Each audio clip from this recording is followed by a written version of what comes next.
Hey. Oh, I should have wore long pants. Well, yeah. I'm about telling you that. At least I'm not in my pajamas down low. Yes, we're waiting for our Facebook Homesville page to catch up on the new platform. But hello and welcome to episode, what'd you say? I think it's 34, but I could be wrong. I've been paying attention to different numbers. Yeah, 34 of Calls with Paul. And today's Earth Day.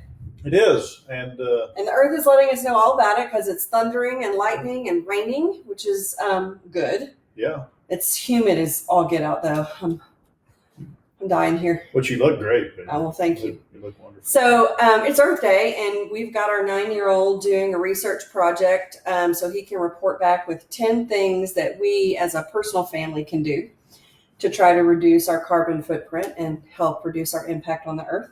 That's exciting. Yeah. And we don't get to really talk during the day. So be prepared later on. And you're also probably excited that he's going to be talking to you about supply and demand, which we talk about in real estate all the time. Yeah. So that's what's going on with us on the real estate world. I'm sorry, on the personal front. I got confused. I thought we would talk a little bit about, I've got to make an adjustment to the camera. Sorry. I thought we would talk a little bit about as well, 3 big things that are coming that are out. One, we talk about protesting your appraised tax value because those are coming up, and that's always an interesting topic for people. That still happens even with COVID. I kind of forgot about it. Yep. 2, we will talk about some new things you've been researching that would allow people to sell their home without having strangers go through it, which I think would be really exciting. Right, and earn top dollar. We're not talking about open door or any of that kind of stuff.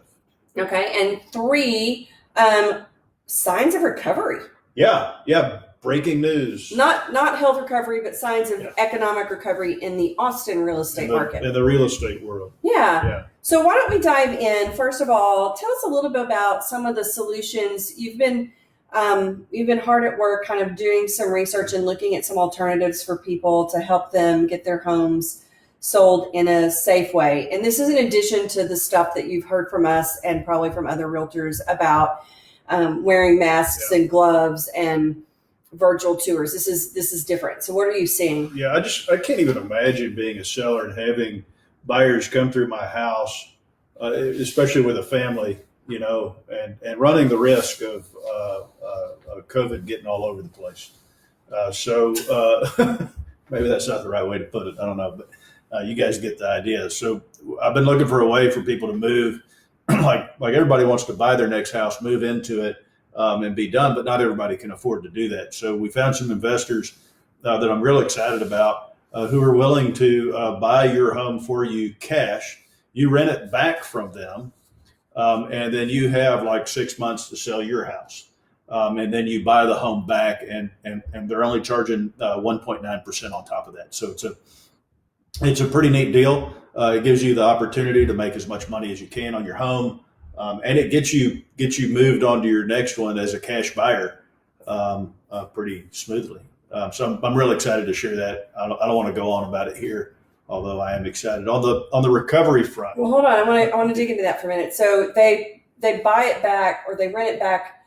I mean, it's got to be a business, right? So there's a profit model somewhere. So how much does it cost the homeowner here? Yeah. So when I heard their number, my first question was, how are you guys making money? Right. But when they buy the home back, they charge 1.9%. And what they're really after is doing this for a whole lot of people. So volume. So they don't have to make a huge amount. When you compare that like to Open Door or iBuyers guys, people who just buy your homes cash, when you compare that, the difference is staggering. Like the iBuyer thing is like 10 to 12%. Less than market value? Yeah, and then minus is it repairs. less than market fees, or is that 10 to 12%? Is that 10 to 12% less than market value, or is that 10 to 12% in fees that they're tacking on? I'm not totally clear, but the number I keep hearing is it's like 12%, and then they come in asking for repairs. Okay. And I'm not knocking that business because I think there's a place for it for some folks, but I think the ability for you guys to make as much money as you can on your home, this is a big deal. is critical. I think you being able to move and be a cash buyer is critical. Like it's just a wonderful program. But you tend to be a little bit more of a skeptic about these kinds of programs. Yeah. So if you're excited about it, I'm excited about it. We haven't done it yet. So and you've got another one you're looking at that you're not ready to talk about. Right. We have a second one, but they haven't come to town yet. And this is in addition to the Compass Bridge loans that we've talked about in the past. And this is in addition to the Compass Concierge services that help you get your updates made to your home. So these are some new things. And it's really like these businesses were probably going to launch anyway, but the timing of them to be able to offer this service to people when you really don't want to have a bunch of strangers dropping in and out of your house is pretty cool. I'm going to stop there because we're in a new section of our house filming today because it was so dark in the sun porch. And can you guys on Paul's personal Facebook page, what we're seeing is completely distorted. Can you give us a thumbs up if it looks okay? Or drop a comment if it looks kind of funky. Give us some instructions. Sammer, can you let us know over there on Paul's personal page if it looks okay or not? Anyway. I'm going to wave back at Sammer at least. Look at that. Like that. Techie Paul. Yeah. So anyway, give us a thumbs up. Let us know. We're always looking for feedback. Okay, well, let's talk about the second thing, the signs of recovery that are looming. One of the things that I think is interesting, you guys may or may not know that Paul's a little bit of a data nerd. Well, I don't use Excel sheets, but I get real excited about what's going on. You love the real estate stats and the real estate data. And so he has developed, there is a national consultant that follows real estate stats across the U.S.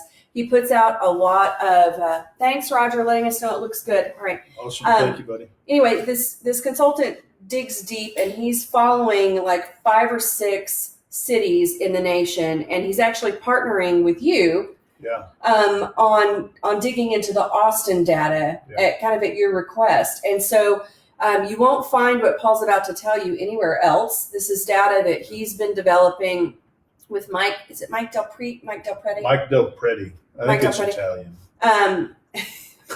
Like The Sopranos. We've been watching The Sopranos, so everything is got a Soprano filter on it. What are you going to do? Anyway, so this data that Paul's about to tell you, this indication of recovery, is kind of just this morning. It's so totally cutting edge. So tell us what you're seeing. Yeah, what you and Mike have come up with. And thank you, Mike, for sharing this, and you and Paul going back and forth to try to get this data out there. And your speed to response, Mike, is just beautiful. So thank you for that. So what we've been tracking are new listings as an indicator of future market growth, and we're tracking it on the daily. And we have found bottom, and we're like fewer listings coming on means that sellers aren't very confident. As more listings come on, you see that confidence raise. What I'm not seeing is pendings, and Mike and I have a little bit of a disagreement there. Yeah, because you can have a lot of houses go on the market because agents want to rush their sellers to market to try to generate income. But if you don't have buyers, there's no deals happening. Yeah, there's a pending issue there that I have, but Mike he feels strongly that new listings coming on is an indicator of you're coming out. And we just now started seeing an increase in new listings on the daily track there. It'll be interesting to see how those pendings play out. But I can tell you anecdotally that 2 of our listings got heavy interest yesterday. I'm starting to see. And we're launching a listing at our client's request. We kind of wanted to hold it, but our client, who is in a not living in the United States, lives abroad and is heavily influenced by that feedback, is really wanting to go ahead and go to market now. His timing may be exactly right because we're at this neat place where we have still relatively low inventory, not many homes to choose from. And I'm getting the sense as I call around that people are getting restless. When I first started calling all our clients, the feeling I got generically was, hey, this is kind of neat. Getting to be with the family and all that stuff. But now, well, we were finding speaking for myself, we were finding our rhythm. We were finding a schedule, trying to figure out how to do homeschooling and things like that. And now the shine is worn off. Yeah. I think we're all, maybe we'll have a meme out or something at some point about all this, but that's what I have. Well, and I can also say, I mean, so in addition, do you have numbers to go with that? I know there was a 20% number thrown around and like a 38% number thrown around. So on recovery, if we follow Seattle and Portland, we're looking at 20% a week Of improvement? in new listings Okay. coming on. So you'll start, if we follow that pattern, and no promises that we will, but if we follow that pattern, we'll see 20% every week. Cool. So the other thing I thought that was interesting about that is that some of our Compass colleagues, we've been kind of holding things back, and we've urged our buyers. You wrote an offer on something last week. You had clients that really wanted to move forward. So real estate is happening, and we've had some colleagues. One of them reported that they had written 8 contracts on homes since sheltering in place began in March. And that's really kind of on par with what we would normally see. We've not been pushing that on our end because we wanted to make sure that we didn't put people in a position to take risks as we were sort of still figuring out where things were going. But you're right. I think there's that slingshot analogy that you used in the very beginning, that pent up demand. Everyone's feeling a little pent up about being at home.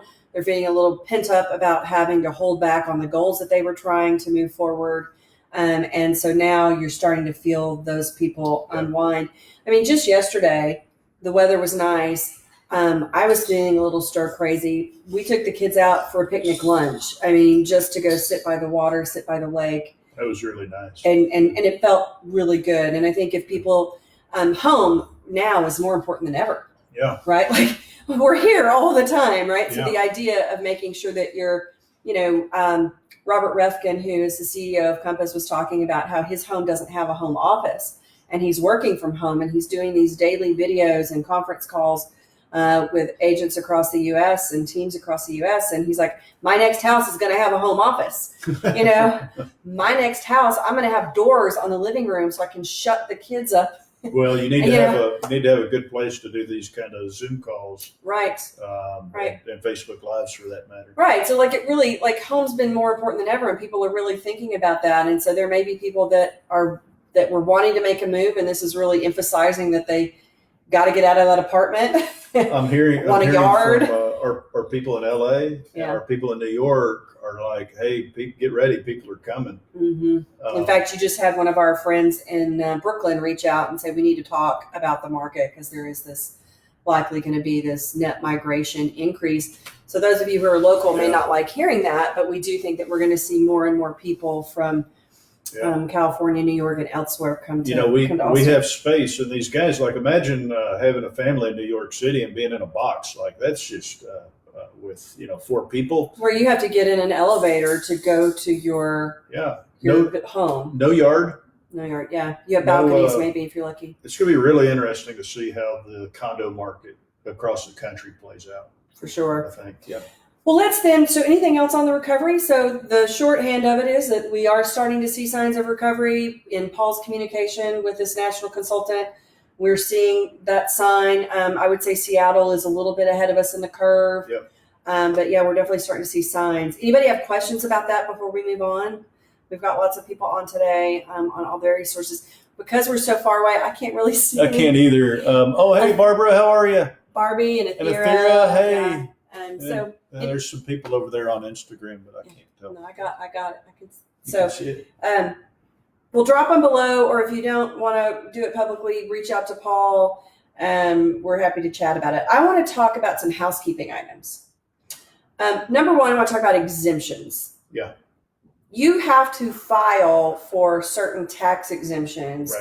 Right. If you're over age 65, if you have a new homestead, if you're a veteran, there's some exemptions that you have to file for. You don't need to pay anybody to do it for you. It's really as simple as filling out a form online. Not a big deal. And the deadline for those exemption filings, for some of them, are coming up. So tell us about homestead exemptions first and foremost. Right. So homestead exemptions are from the state of Texas, and generically they give you a discount that's about 15% on taxes. That'll vary from place to place. It just depends on who is a service you're subscribed to, whether it's City of Austin, or whether you have the Austin Police Department or just Travis County sheriffs. You may have a different set of bills, but generically it gives you about a 15% deduction. And then it also makes it so your tax bill can't go up more than 10% in any given year. So it's a great thing to have. We have about a week. It's April 30th. Yeah, April 30th, you have to have it in. I had a client, Jeff called a couple weeks ago, and I wasn't sure when the deadline was, and I was just terrified that he might miss his homestead exemption. So I don't want any of you guys being in that. Yeah, those of you that have bought in the last year, you definitely want to get your homestead exemption filed. And you can only have one homestead, just one. All of our guys have gotten an email. Okay, that went out. Yeah, no, that went out. We did it real early this year, so that went out. But I think there's probably some people watching that maybe didn't work with me. Who would do that? Okay, so get your homestead exemption filed. If you're over 65 or if you're turning 65 this year, file your homestead exemption as soon as you turn 65, and then your whole year gets the exemption. And the cool thing about the over 65 exemption is that it freezes you. And so as your school taxes go up, that's about half of the property tax burden. It freezes your tax. Right. But not your body. It's not cryogenic. Okay. I think they knew what I meant. Yeah, but that was fun. It freezes your tax rate as to what it was when you turned 65.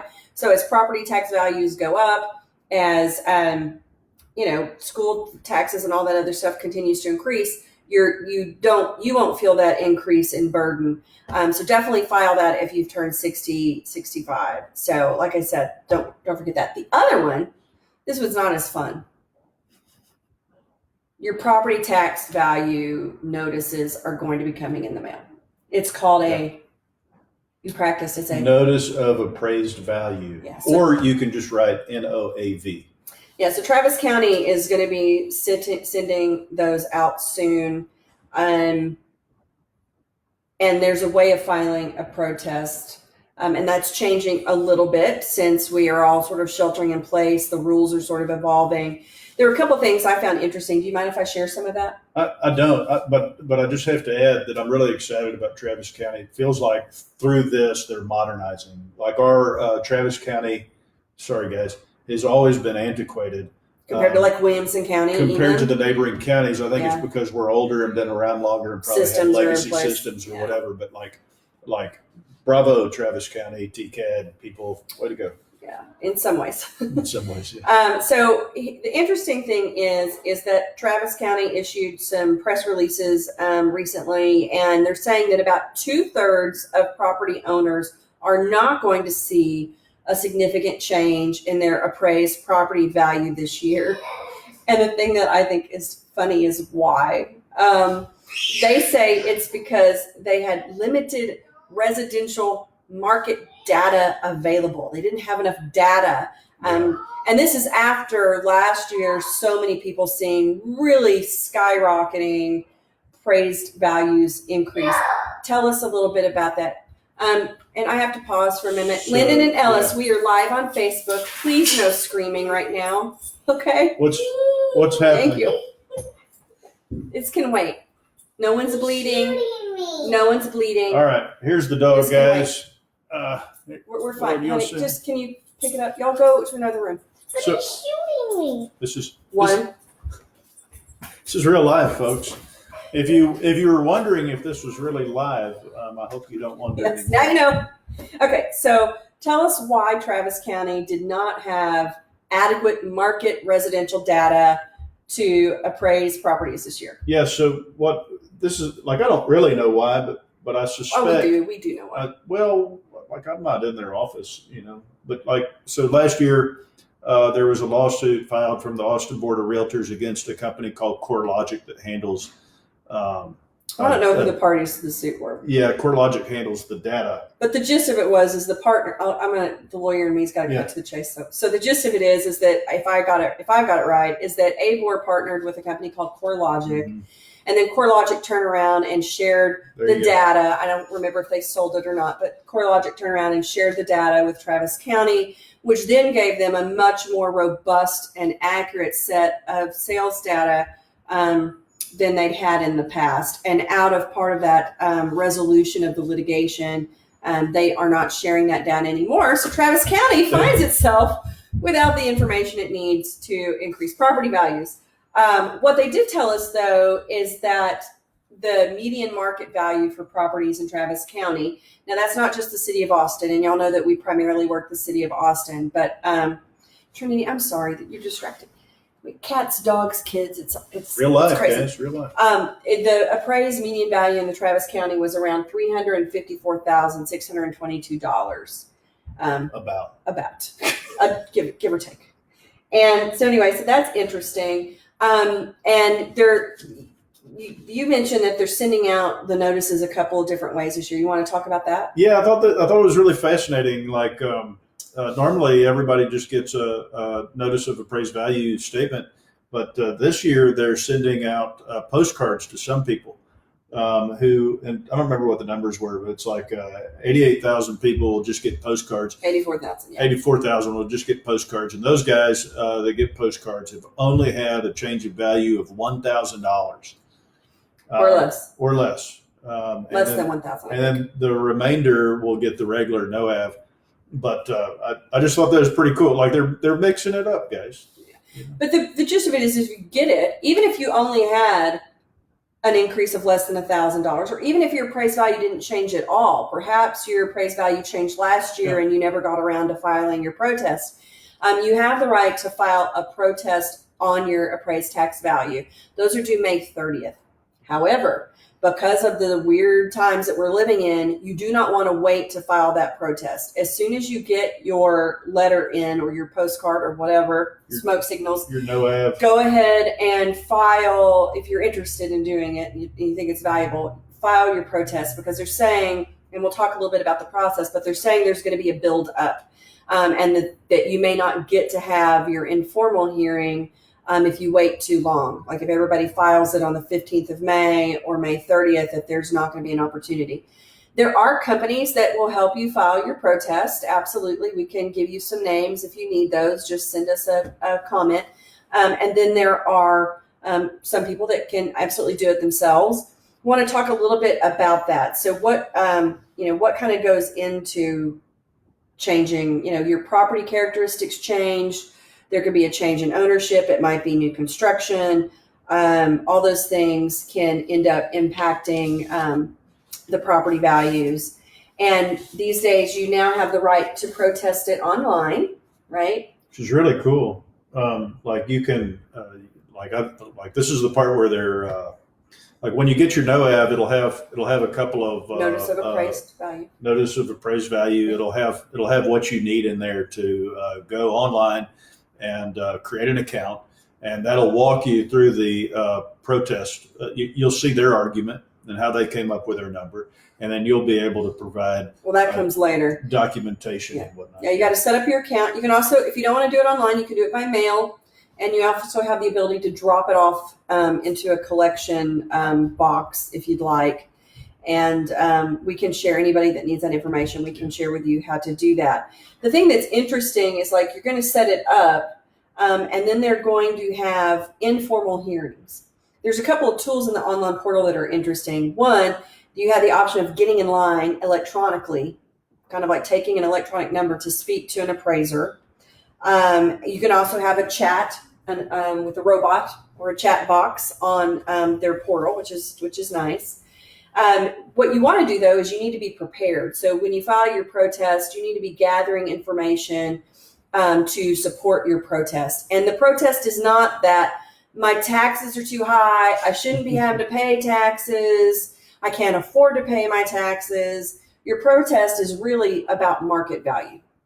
The protest is really that the value that they're appraising your property at is too high given the circumstances for your individual home. Is that right? Yeah, that is. And one of the things that a lot of people get mixed up on is we're talking about 2019, not today's value.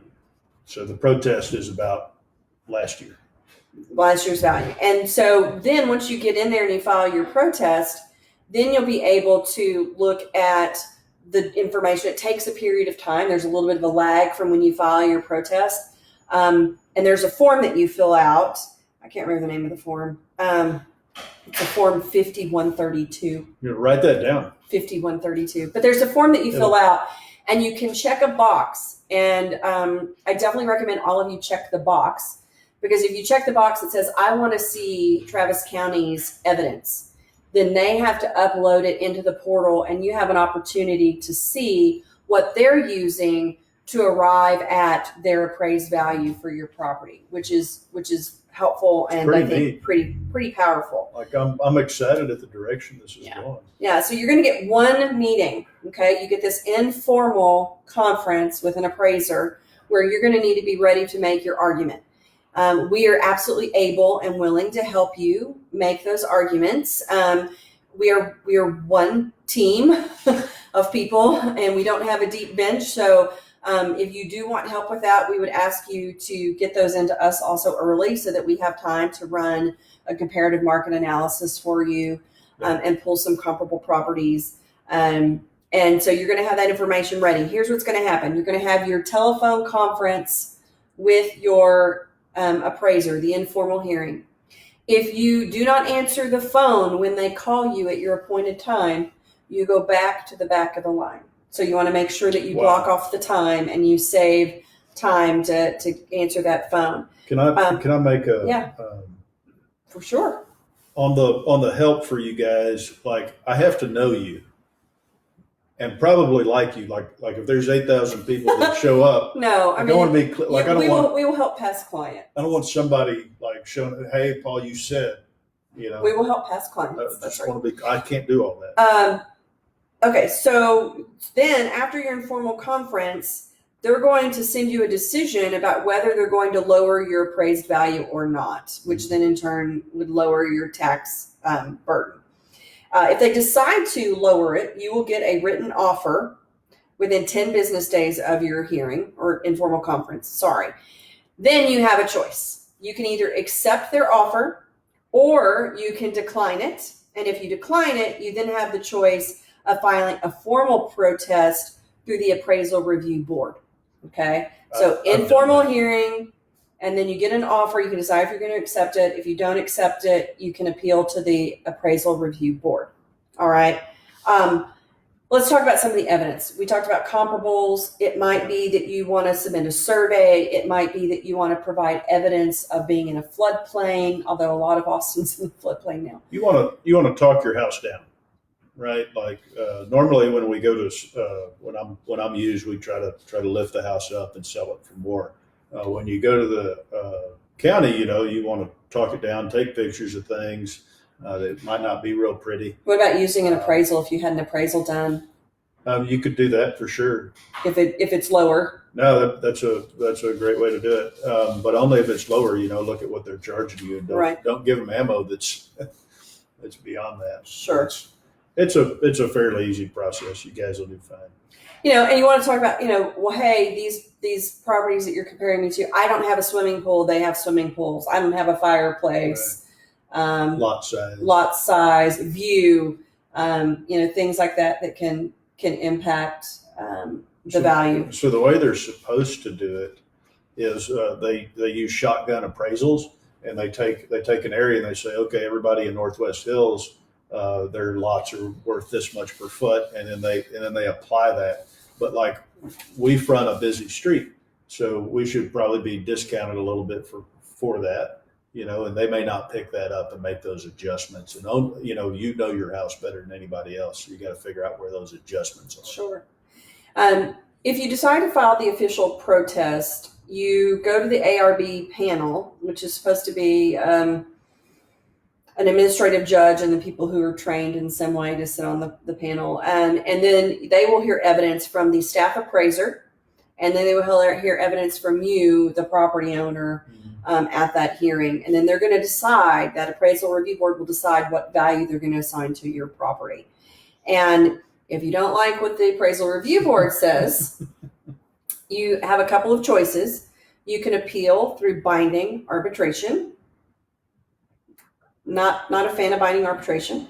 You can file a lawsuit at district court. Going to cost you probably more money to do that, unless you happen to be a lawyer and you want to represent yourself. Or if your property happens to be valued at more than $1 million, you can file an appeal to the State Office of Administrative Hearings, also known as SOA. One of my friends works there. When I did school work, we often had cases of teacher terminations get appealed to SOA. So it's a process I'm familiar with. But that's your recourse. So informal hearing, get an offer, hopefully, and that's a good time if you do get an offer that you might want to talk to Paul. About what's reasonable. About whether, how far off that offer is. And then if you don't like that, you can appeal to the appraisal review board. What else? What am I missing? I think you really covered it thoroughly. I know. Sorry. It was beautiful. It's beautiful. Well, you're excited about this, and I love that. Triggers my old lawyer, I know. my lawyer instincts. So, any other things that we want to talk about today? That's a lot. Talking about signs of recovery, ways that get your home seen by potential buyers without having to have people trumping through your house, and filing your exemptions and protesting your taxes. I think there is, and if you've stuck with us this far and you like our content, a lot of people always remember to say, hey, like us, share us, do all that stuff, to show us love. If you have it in you, I'd love some likes, loves, and shares. Yeah, it's funny. You've talked to people and they're like, oh, I love your videos. And we're like, you watch them? We have no idea. We've never seen them comment or give it a thumbs up or anything else. And so sometimes we feel like we're just talking to the computer. Yes, sometimes when I call around, people get really excited, but it really does help us know that you're getting it, and it feels good. Cool. Oh, and in other news, those of you that watched our video with Adam Orman of Locadoro, they have reopened this week for takeout. They are doing lasagna style family meals, vegetarian and meat options. And if you get in there, you can actually order other sides. It comes with, you can get sourdough bread and you can get tiramisu. And what do we have coming Friday at 5:30? We ordered 2 lasagnas. I'm going to put one in the freezer and we're going to eat one. And so just another sign of some potential improvements for our local business owners. We're on our way back, I think. Adam was saying he thought that maybe June we'd start to see restaurant the takeout stuff lifted a little bit. Yeah. Cool. Fast. All right. That is it for episode 34 of Calls with Paul. Give us those likes and loves, share, and we will talk to you guys soon. See you next week on Hump Day. Yeah. And if we do this again here, guys, I'll wear pants. I'm sorry for the legs. All right. We'll talk to you later. Bye.